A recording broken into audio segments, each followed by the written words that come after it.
Now that the dust is slowly settling on the Indo-Pak tension, or so it seems for the time being, and I underline the words for the time being, perhaps it's not too early or too inappropriate to undertake at least some angular reflections on what this very significant development of the subcontinent actually proclaims to us.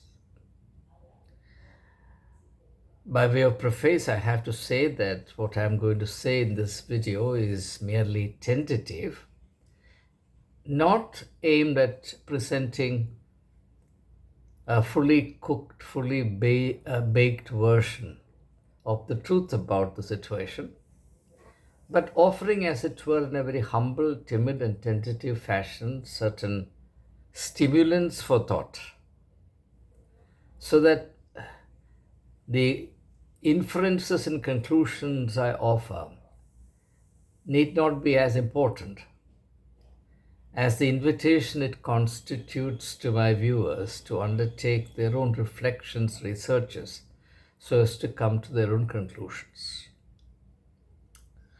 So, what are we to make of this very, very important, epochal, historic, and perhaps potentially catastrophic situation, which, as we are made to believe, thanks to the intervention of the American President Donald J. Trump, has now, for the time being, brought under control. I do not know if President Trump would render himself eligible for a Nobel Peace Prize, and I wish him good luck in this regard. But perhaps that dream is a little beyond his reach even now, but that is his problem, not mine or yours. What are the significant things that press themselves upon our consciousness as regards this important issue, the Indo-Pak standoff? The first thing to note is, and this is a general point I am going to make, that every major war, every major armed encounter, every major military operation of a certain magnitude involving at least two countries, has been in history a harbinger of global change. Tensions between two nuclear powers do not just erupt like that. They erupt, they come to the surface because of certain very pressing and extremely significant factors and forces of long-standing significance. And I therefore venture to suggest that the more significant part of the story is still to unfold, and it will definitely unfold. And that will pertain to the consequences of what has been enacted so far. What should we look for? As I see the situation, the real focal point or the epicenter of this Indo-Pak man-made earthquake, military earthquake, is neither India nor Pakistan. Strangely, the epicenter of this military earthquake lies elsewhere. And this is something that I believe will increasingly come to light. In the global order that has come to prevail, minor forces are mere playthings in the hands of major forces or superpowers. And clearly the two superpowers as of now on the global scenario are the United States of America and China. And this is a very significant development. It used to be the United States and the USSR That changed by 1989. Then we had the unipolar world. The Indo-Pak confrontation signals definitively, clearly, unmistakably the end of the unipolar world. To me, it's the inauguration of the bipolar world, and very likely in course of time, not immediately, but in course of time, a multipolar world. So we are the global community, not just Indians and Pakistanis. The global community is now oriented to a very major change. The global order that we have got used to is fading out. Something new is taking its place. Make no doubt about it. That's what this whole drama is about. It's not primarily about India and Pakistan. If India and Pakistan were left to themselves, very likely this action, this dangerous encounter or adventure would not have erupted. So the strings that control the puppets function elsewhere. It's very much like the description of the telephone when it was invented, offered by Graham Bell. When the journalist asked him what a telephone was, in those days it was quite an amazing thing that somebody could call somebody at a distance and talk to that person. So he said it's like a Dalshunt dog with its head in London and tail in Dublin. You pull the tail in Dublin and the head barks in London. So global situations with regional theaters are very much like the Dalshunt dog, which has its head in New Delhi or in Pindi, but its tail is somewhere else. And the tail is more significant than the head in such situations, which is the anomaly that we have to reckon. So the first point, and perhaps most important point I want to make, is this: that the Indo-Pak standoff signals the evaporation of the world order that we have seen so far. It also constitutes an implied announcement of the coming in of a new world order. And it would be very interesting, even intriguing, to watch how this actually gets consolidated over time. And I'm afraid it will not take too long, and therefore we will be able to see how the script is played out. That's point number one. Point number two, which is the sad part of what I have to say to you. Now, India has declared a change in its military doctrine. And this has been said repeatedly, and therefore I have every right to reflect together with you as to its significance or its implications. Till the recent or just concluded confrontation between India and Pakistan, a terrorist activity sponsored from or by Pakistan was considered only as a terrorist activity. As per the changed doctrine announced so unequivocally by the Indian establishment, this has changed radically. Every act of terror will henceforth be seen and dealt with as an act of war. And the implications are very huge, which means that each time there is a terrorist action, the kind of standoff between India and Pakistan that we have witnessed with trepidation, with fear and trembling, can repeat itself.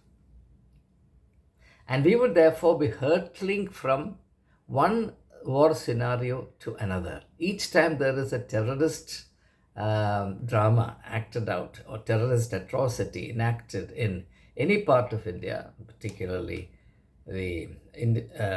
Kashmir, it will be treated as tantamount to Pakistan declaring war on India, and it will be reacted to or dealt with accordingly, which means that the kind of scenario that we saw take place will be repeated time and again, time and again, time and again. Why do I say will be repeated? Well, I say that for good reasons.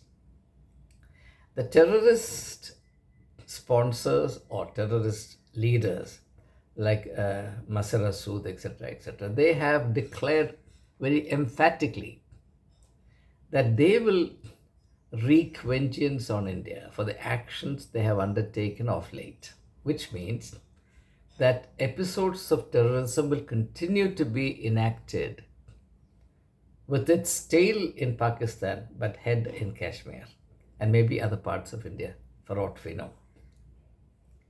Now, this raises a question, and that question embarrassingly pertains to the success or otherwise of our adventure. How do we decide that a particular undertaking was successful or not?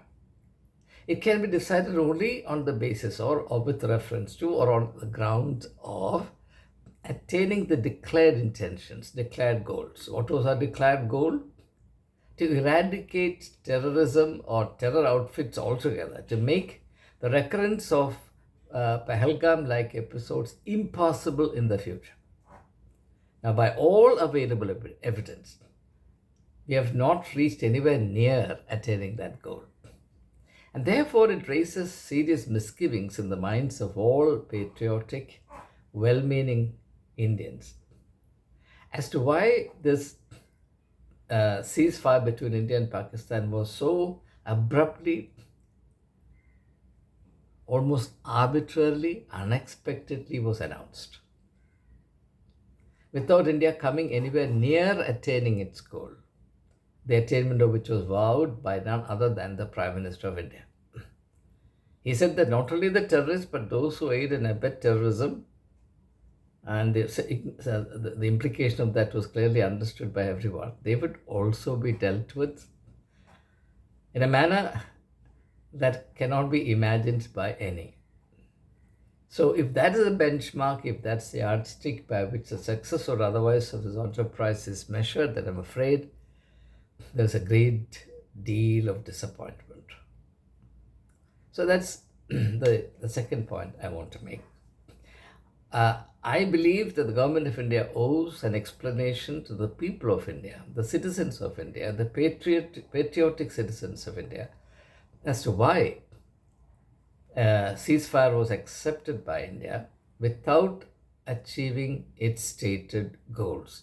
Now, the goalposts can be shifted, and through propagandist maneuvers and sleight of hands, the reality can be modified and masked and disfigured, etc. I have nothing to say about it, but the fact is, from the perspective of an ordinary patriotic Indian, this military action has been stopped, not even halfway through, but without reaching anywhere near the stated goal. So that's a reality. The third point I want to make is as follows. And on that, I'll close for the time being. Trump has declared not only that he will increase America's trade volumes with India and Pakistan, which is all right, that's his choice, but even more significantly, stated his intention to intervene in the Kashmir dispute between India and Pakistan, which has been the unhealing ulcer on the relationship between the two countries. Why is this a problem? It's a problem because India has taken the stand all along for decades that the Indo-Pak argument regarding the ownership or the status of Kashmir is a bilateral issue, and that no third-party mediation is acceptable or will ever be acceptable to India. This has been our stated policy for the last several decades. What President Donald J. Trump has done is to unilaterally state a position which runs completely contrary to it. And therefore, he is taking India for granted. Pakistan, understandably, is gleeful about it because that's precisely what they have been trying to do in the last several decades. They have been trying to internationalize the Kashmir issue, and therefore, Pakistan has actually scored a diplomatic hit through this enterprise. They have succeeded in internationalizing the Kashmir issue and legitimizing third party intervention in solving it. And I've been waiting to see if the government of India will make a statement regarding this, whether or not it's acceptable to India. But there is a deafening silence. I hope this deafening silence does not last too long, and that the government stand in relation to this projected intervention by Donald Trump, the universal deal maker, peacemaker, who promised to establish peace in Ukraine within 24 hours of his assumption of office, and with what success all of us know. What success he has had in solving the Gaza issue, we know. Anyway, he thinks that he'll have a cakewalk as far as the Kashmir issue is concerned. Yeah, quite surely, if he can solve the Kashmir issue, then he would legitimately have a claim on Nobel Prize for Peace.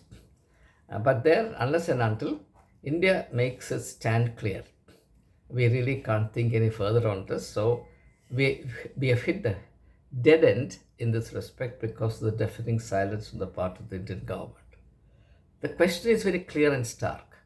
Is third-party mediation acceptable to the government of India vis-a-vis the vexed Kashmir issue? Have we changed our doctrine in this regard? Have we handed over to President Donald J. Trump the authority to intervene arbitrarily, randomly, in an uninvited fashion? And are we powerless to stand steadfastly on the foundation that we have preferred, maintained, and asserted over several decades? It's a very crucial issue, and Indian citizens deserve, need clarity on this. So anyway, the long and short of all that I have said so far is that the world situation that has come into being and is coming into being after the commencement of the Indo-Pak standoff is going to be significantly different from what it was before that. And therefore, the Indo-Pak standoff is not merely a bilateral issue. It has now assumed the significance of a global pivotal point, and quite significantly and perhaps historically for the right reasons, the catalytic input into the world scenario by way of bringing in, ushering in a new global order taking place in the heart of Asia is quite appropriate for the reason that history is increasingly becoming Asia-centric. History is becoming increasingly Asia-centric. And I said this 5 years ago, and it bears repetition. We are going to witness in the not too distant future a China-centric world order. This is inevitable. There is no force in the world that can resist it. I'm not advocating it. I'm not looking forward to it, because who dominates the world is of very little consequence to me. I'm a private citizen. All I want to do is to be allowed to live free, live in peace, and pursue my small little agenda by way of thinking, communicating with people. It is profoundly irrelevant to me as to who dominates the world, so long as I'm allowed to live in peace. But the fact of the matter is, there are certain broad patterns and forces at work in the theater of history, and we cannot shut our eyes to it. The American domination of the world is surely coming to an end. What we witnessed in the Indo-Pak confrontation is actually the confrontation between two technologies or two technological superpowers, America and China. The outcomes are significant and therefore also embarrassing. Embarrassing to who? I will not say at this point in time because I don't have to say this. It is so very obvious and there is no fun in stating the obvious. So make no doubt about it. It's a very significant event. It inaugurates a new phase in history, and history from henceforth is going to be increasingly Asia-centric.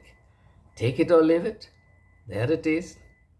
And some of us at least will live to see it. Jai Hind.